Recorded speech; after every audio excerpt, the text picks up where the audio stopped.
Hello friends, Vicky job study YouTube channel में आप सभी का स्वागत है। तो फ्रेंड्स, आज की इस वीडियो में हम लोग आर्मी अग्निवीर का प्रीवियस ईयर प्रश्न को देखेंगे। आज की इस वीडियो में हम लोग जीके जीएस के प्रश्नों को सॉल्व करेंगे जो पिछले एग्जाम में पूछे गए थे। तो इस चलिए हम लोग वीडियो को शुरू करते हैं। तो वीडियो को शुरू करने से पहले यदि चैनल पर नए हैं तो चैनल को सब्सक्राइब कर लीजिएगा। तो चलिए हम लोग प्रश्न की तरफ चलते हैं और देखते हैं प्रीवियस ईयर एग्जाम में क्या प्रश्न पूछे गए थे। तो फ्रेंड्स, हम लोगों का प्रश्न नंबर 1 है, ताजमहल कहाँ स्थित है। तो प्रश्न नंबर 1 हम लोगों का है जो प्रीवियस ईयर एग्जाम में पूछे गए हैं, ताजमहल कहाँ स्थित है। आपको 4 ऑप्शन दिए गए हैं। ऑप्शन ए है चित्तौड़गढ़, ऑप्शन बी है भरतपुर, ऑप्शन सी आगरा या ऑप्शन डी छतरपुर। तो देखिए, आपका प्रश्न नंबर 1 का जो राइट आंसर हो जाएगा, ताजमहल जो है आगरा में स्थित है। आप लोग ऑप्शन सी को करेक्ट करते हुए आगे चलेंगे। तो चलिए अगला प्रश्न हम लोगों का क्वेश्चन नंबर 2 है, संयुक्त राष्ट्र संघ का मुख्यालय कहाँ स्थित है। आपका ऑप्शन ए है Washington, option B New York, option C Geneva या option D Kathmandu. Question number 2 है, इसका जो करेक्ट आंसर हो जाएगा, संयुक्त राष्ट्र संघ का जो मुख्यालय है वो न्यूयॉर्क में मौजूद है। आप लोगों का option number B correct answer हो जाएगा। इसको आप लोग अपने नोटबुक में नोट डाउन करते हुए चलेंगे। तो चलिए अगला प्रश्न है हम लोगों का क्वेश्चन नंबर 3 है, गीतांजलि किसकी रचना है। प्रश्न नंबर 3 है, गीतांजलि किसकी रचना है।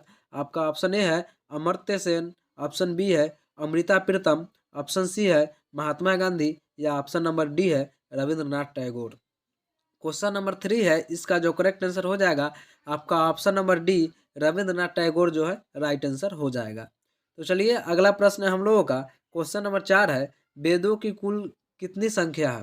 प्रश्न नंबर 4 है, वेदों की संख्या कितनी है। आपका ऑप्शन ए है 1, ऑप्शन बी है 2, ऑप्शन 3 है सी ऑप्शन सी है 3 या ऑप्शन डी है 4। तो देखिए, वेदों की कुल संख्या है वो 4 है। आपका option number D correct answer हो जाएगा।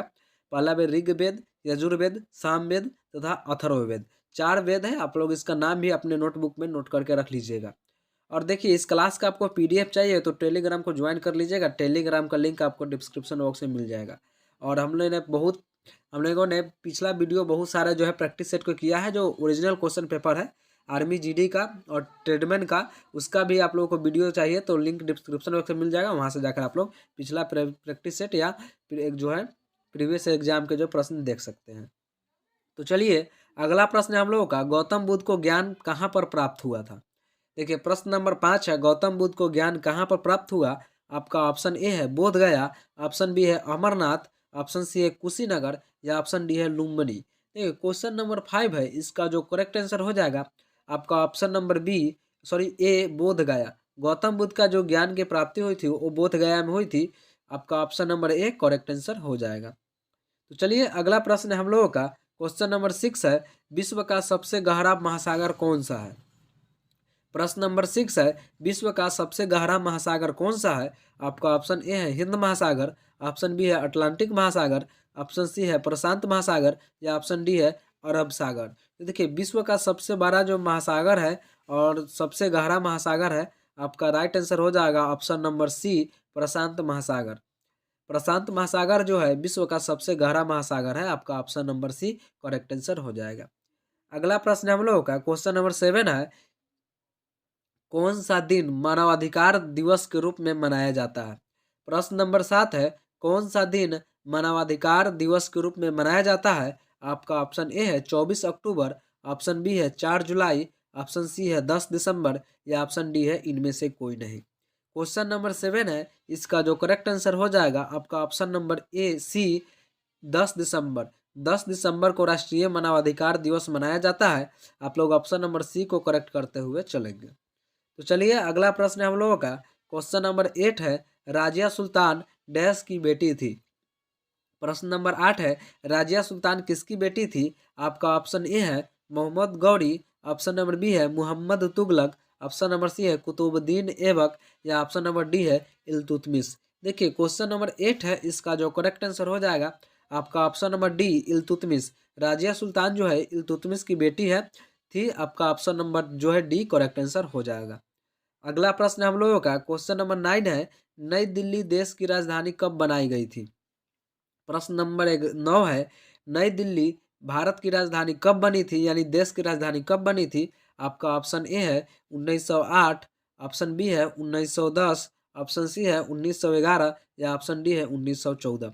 क्वेश्चन नंबर 9 है, इसका जो करेक्ट आंसर हो जाएगा आपका option number C correct answer हो जाएगा 1911। नई दिल्ली जो है 1911 ईस्वी में भारत की राजधानी बनी थी। आपको प्रश्न नंबर 10 है, स्वतंत्रता के बाद भारत की संविधान सभा के अध्यक्ष कौन थे? प्रश्न नंबर 10 है, स्वतंत्रता के बाद भारत की संविधान सभा के अध्यक्ष कौन थे? आपका ऑप्शन नंबर ए है सी राजगोपालचारी, ऑप्शन बी है आचार्य नरेंद्र देव, ऑप्शन सी है डॉक्टर बी आर अम्बेडकर, या ऑप्शन डी है डॉक्टर राजेंद्र प्रसाद। प्रश्न नंबर 10 है, इसका जो करेक्ट आंसर हो जाएगा आपका option number D doctor Rajendra Prasad. Doctor Rajendra Prasad जो थे वो सभा के अध्यक्ष थे, जो अस्थायी सदस्य थे। आपका option number D correct answer हो जाएगा। अगला प्रश्न हम लोगों का क्वेश्चन नंबर 11 है, महानदी कहाँ से निकलती है? प्रश्न नंबर 11 है, महानदी कहाँ से निकलती है? आपका ऑप्शन ए है रायपुर छत्तीसगढ़ से, ऑप्शन नंबर बी है नासिक महाराष्ट्र से, ऑप्शन नंबर सी है उज्जैन मध्य प्रदेश से, या ऑप्शन नंबर डी है इनमें से कोई नहीं। क्वेश्चन नंबर 11 है, इसका जो करेक्ट आंसर हो जाएगा आपका ऑप्शन ए रायपुर छत्तीसगढ़। महानदी जो निकलती है वो रायपुर छत्तीसगढ़ से निकलती है। आपका option number A correct answer हो जाएगा। तो चलिए अगला प्रश्न है हम लोगों का क्वेश्चन नंबर 12 है, भारत की सबसे बड़ी बहुउद्देशीय नदी घाटी परियोजना कौन सी है? प्रश्न नंबर 12 है, भारत की सबसे बड़ी बहुउद्देशीय नदी घाटी परियोजना कौन सी है? आपका ऑप्शन ए है हीराकुंड बांध, ऑप्शन बी है भांखड़ा नांगल, ऑप्शन सी है दामोदर घाटी, या ऑप्शन डी है इनमें से कोई नहीं। क्वेश्चन नंबर 12 है, इसका जो करेक्ट आंसर हो जाएगा option number B Bhakra Nangal जो है इसका राइट आंसर हो जाएगा। ऑप्शन नंबर बी आप करेक्ट करते हुए चलेंगे। चलिए अगला प्रश्न हम लोगों का क्वेश्चन नंबर 13 है, सांची स्तूप किस राज्य में स्थित है? प्रश्न नंबर 13 है, सांची स्तूप किस राज्य में स्थित है? आपका ऑप्शन ए है मध्य प्रदेश, ऑप्शन बी है उत्तर प्रदेश, ऑप्शन सी है बिहार, या ऑप्शन डी महाराष्ट्र।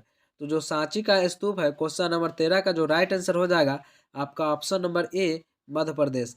जो है सांची का स्तूप जो है वो मध्य प्रदेश में स्थित है। आप लोग right answer option number A को करेंगे। चलिए अगला प्रश्न है हम लोगों का क्वेश्चन नंबर 14 है, भारत और पाकिस्तान के बीच शिमला संधि पर हस्ताक्षर कब किए गए? प्रश्न नंबर 14 है, भारत और पाकिस्तान के बीच शिमला संधि पर हस्ताक्षर कब किए गए? आपका ऑप्शन ए है 1935, ऑप्शन बी है 1978, ऑप्शन सी है 1962, या ऑप्शन डी है 1972। क्वेश्चन नंबर 14 है, इसका जो करेक्ट आंसर हो जाएगा ऑप्शन नंबर डी 1972। आप लोग ऑप्शन नंबर डी 1972 को करेक्ट करते हुए चलिए नेक्स्ट प्रश्न की तरफ। तो अगला प्रश्न हम लोगों का प्रश्न नंबर 15 है, भारत में प्रथम जनगणना का आयोजन कब किया गया था? आपका ऑप्शन ए है 1885, ऑप्शन बी है 1951, ऑप्शन सी 1911, या ऑप्शन डी 1872। क्वेश्चन नंबर 15 है, इसका जो करेक्ट आंसर हो जाएगा आपका ऑप्शन नंबर डी 1872। 1872 आप लोगों का राइट आंसर हो जाएगा क्वेश्चन नंबर 15 का। तो चलिए अगला प्रश्न हम लोगों का अब साइंस के प्रश्नों की तरफ हम लोग चलेंगे। जीके के 15 प्रश्नों का हम लोग कंप्लीट कर लिए हैं और हम लोग जीएस के प्रश्नों की तरफ चलते हैं जो जनरल साइंस के प्रश्न होंगे।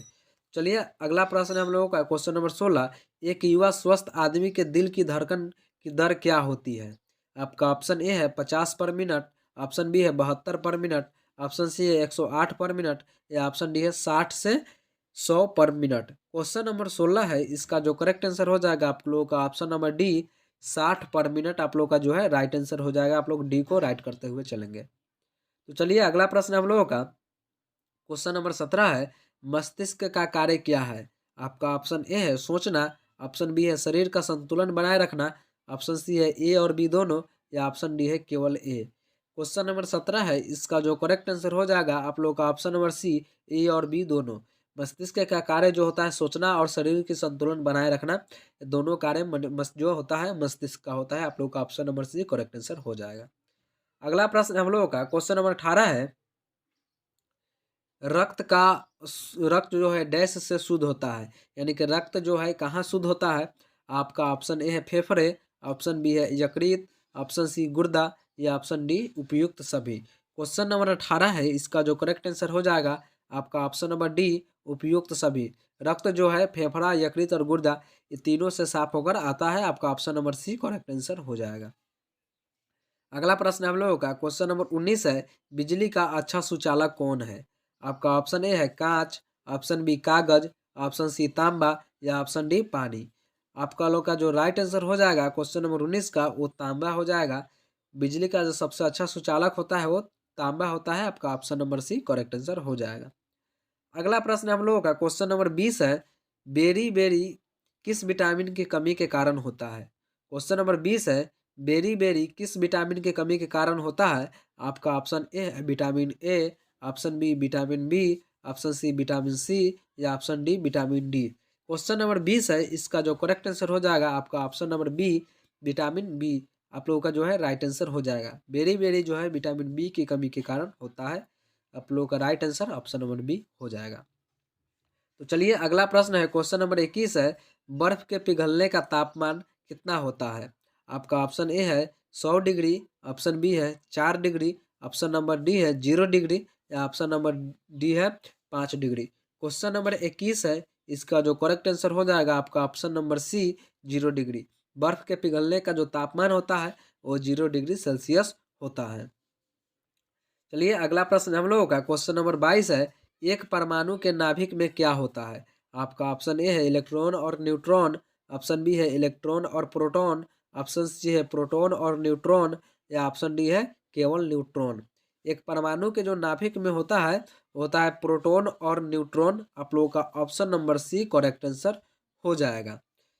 चलिए अगला प्रश्न हम लोगों का क्वेश्चन नंबर 23 है, लोहे में जंग लगना क्या है? आपका ऑप्शन ए है भौतिक परिवर्तन, ऑप्शन बी रासायनिक परिवर्तन या ऑप्शन सी बायोकेमिकल परिवर्तन या ऑप्शन डी विद्युत रासायनिक परिवर्तन। क्वेश्चन नंबर 23 है, इसका जो करेक्ट आंसर हो जाएगा आपका ऑप्शन नंबर बी रासायनिक परिवर्तन।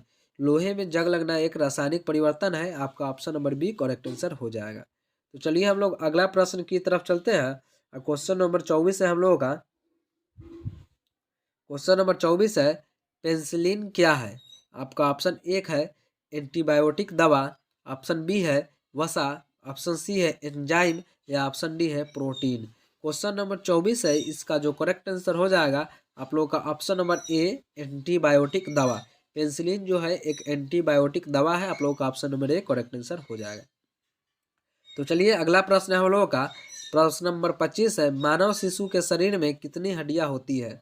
आपका ऑप्शन ए है 206, ऑप्शन बी है 234, ऑप्शन सी है 270 या ऑप्शन डी है 305। क्वेश्चन नंबर 25 है, इसका जो करेक्ट आंसर हो जाएगा मानव शिशु के शरीर में जो है 305 हड्डी पाई जाती है। आपका option number D right answer हो जाएगा। तो चलिए अगला प्रश्न है हम लोगों का क्वेश्चन नंबर 26 है, सूर्य का प्रकाश पृथ्वी पर पहुंचता है। आपका ऑप्शन ए है 5 मिनट, ऑप्शन बी है 6 मिनट, ऑप्शन सी है 8 मिनट या ऑप्शन डी है 10 मिनट में। देखिए सूर्य का प्रकाश पृथ्वी तक जो पहुंचता है वो 8 मिनट 20 सेकंड लगता है। मोटा मोटी दिया गया है 8 मिनट। तो आप लोग ऑप्शन नंबर सी को करेक्ट करते हुए चलेंगे। चलिए अगला प्रश्न हम लोगों का क्वेश्चन नंबर 27 है, चाल का विमीय सूत्र क्या होता है? आपका ऑप्शन ए है ml माइनस क्यू या option number B LT-1, option number C LT-2 या ऑप्शन नंबर डी MLT-1। तो जो चाल का विमीय सूत्र होता है आपका option number B correct answer हो जाएगा। LT-1 जो है चाल का विमीय सूत्र होता है, जो होता है L/T। और जो जब LT ऊपर जाएगा तो -1 लग जाएगा। आपका जो है option number B correct answer हो जाएगा। तो चलिए अगला प्रश्न हम लोगों का क्वेश्चन नंबर 28 है, यांत्रिक ऊर्जा को विद्युत ऊर्जा में परिवर्तित करता है। आपका ऑप्शन ए है transformer, option B dynamo, option C microphone या ऑप्शन डी विद्युत सेल। क्वेश्चन नंबर 28 है, इसका जो राइट आंसर हो जाएगा आपका option number B dynamo. Dynamo जो है यांत्रिक ऊर्जा को विद्युत ऊर्जा में परिवर्तित करता है। आपका option number B correct answer हो जाएगा।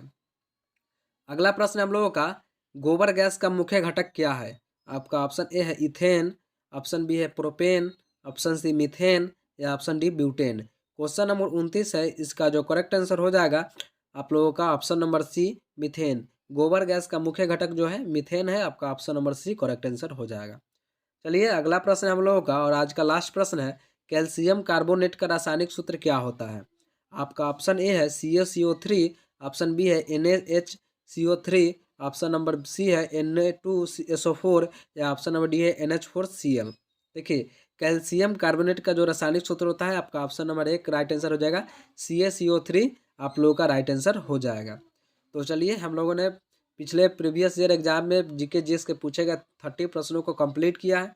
आप लोगों को कमेंट करके बताना है कि 30 प्रश्नों में से आप लोग कितने प्रश्न को सही कर पा रहे हैं, यानी कितना प्रश्न जो है आप लोग अटैम्प्ट कर पा रहे हैं। और प्रीवियस ईयर जो है पिछला प्रैक्टिस सेट को आप लोगों को करना है तो उसका लिंक डिस्क्रिप्शन बॉक्स में मिल जाएगा, वहाँ से जाकर आप लोग पिछला प्रैक्टिस सेट को भी आप लोग अच्छे से कवर कर सकते हैं। और इस क्लास का PDF चाहिए तो टेलीग्राम को ज्वाइन कर लीजिएगा, उसका भी लिंक आप लोग को डिस्क्रिप्शन बॉक्स में मिल जाएगा। तो चलिए मिलेंगे किस नेक्स्ट वीडियो में, तब तक के लिए जय हिंद।